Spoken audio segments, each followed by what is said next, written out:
The skies over Mathura were glowing bright. It was a beautiful evening. The palace and houses were lit by lamps. Flowers adorned each and every house. Young maidens and ladies stood on the balconies of the palace. Distinguished citizens stood by the roadsides. The chariot speeding through the streets was led by 4 magnificent white horses, and the charioteer was none other than Kans, the crown prince of Mathura. Sitting in the chariot was his newly wed sister, Devaki. Next to her sat Vasudev, the brother-in-law of Gokul's Nandaraj and Yashodha's brother. The people of Mathura were celebrating the wedding of their ruler, Ugrasen's daughter.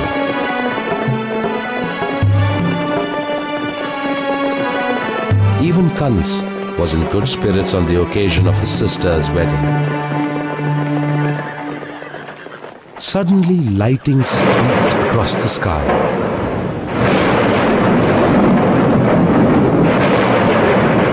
Kans was worried. The thunderous sound was followed by a celestial voice from the sky.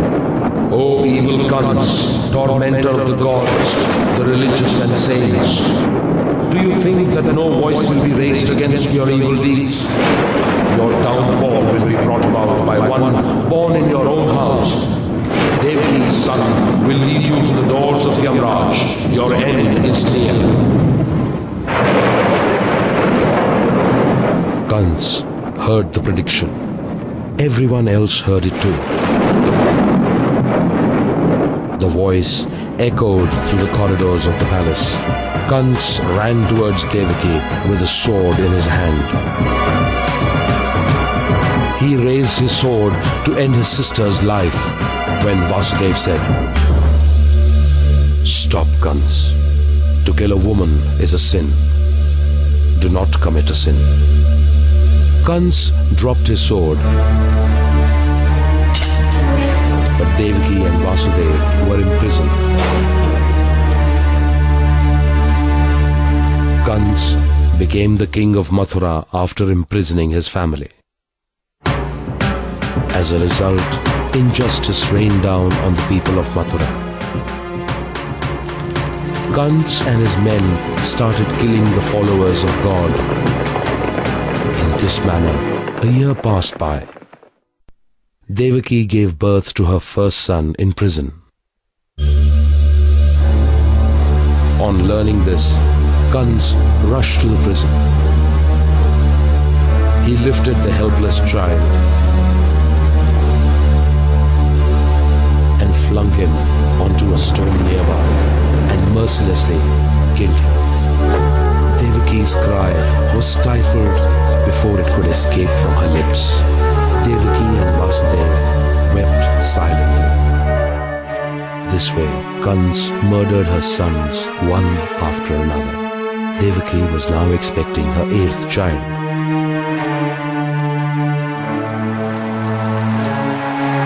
It was Ashtami night. The rain was coming down heavily. The guards in the prison were sleeping. Devaki gave birth to a beautiful baby at the stroke of midnight. His radiance illuminated the prison cell.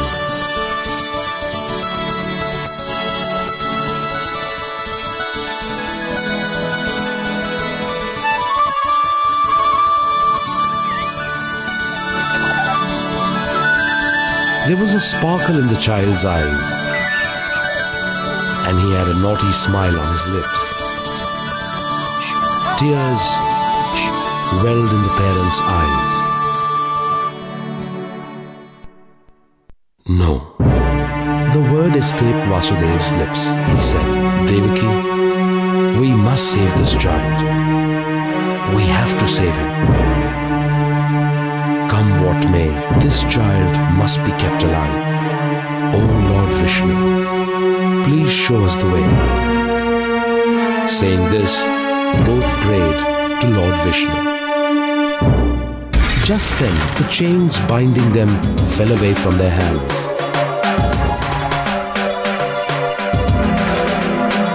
The doors of the prison opened by themselves. Devaki looked at the child and held him close to her heart. Vasudev took the child and left Mathura. He could see only one path in front of him, the one that led to Gokul, across the river Yamuna, his beautiful village.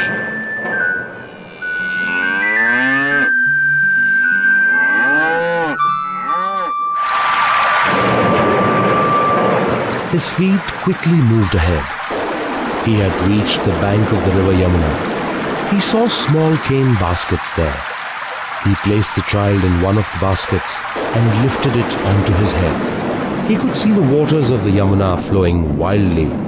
He stepped into the water and started wading towards the opposite bank. It seemed as if the Yamuna was eager to touch the little child. Slowly, the waters rose up to his chest and then touched his nose. Understanding the wishes of his devotee, God in the form of this child touched the water with his right foot. Instantly, the water level started falling. Vasudev kept on moving forward. The rain showed no sign of letting up. Suddenly, Vasudev spotted a snake coming towards him.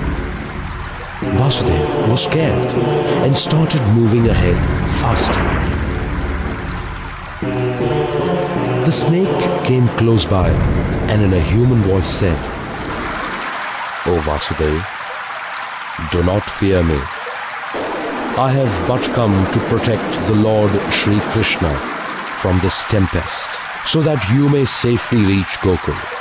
Saying this, the snake spread his hood like an umbrella over Vasudev and started following him towards Gokul.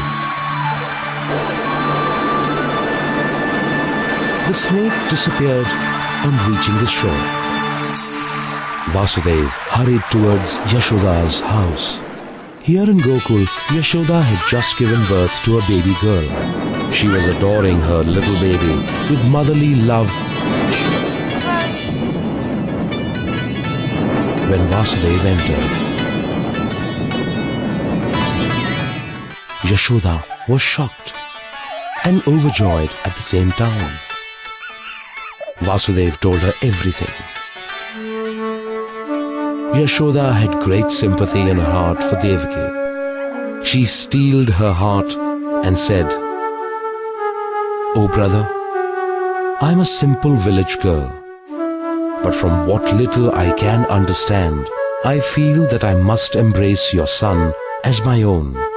And so that Kans doesn't get suspicious, I will give you my daughter. May the Lord protect her."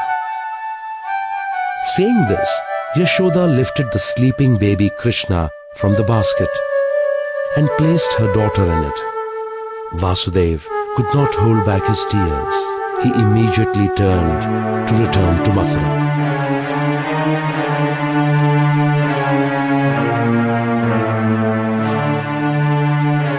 As soon as Vasudev entered the prison, the doors shut by themselves.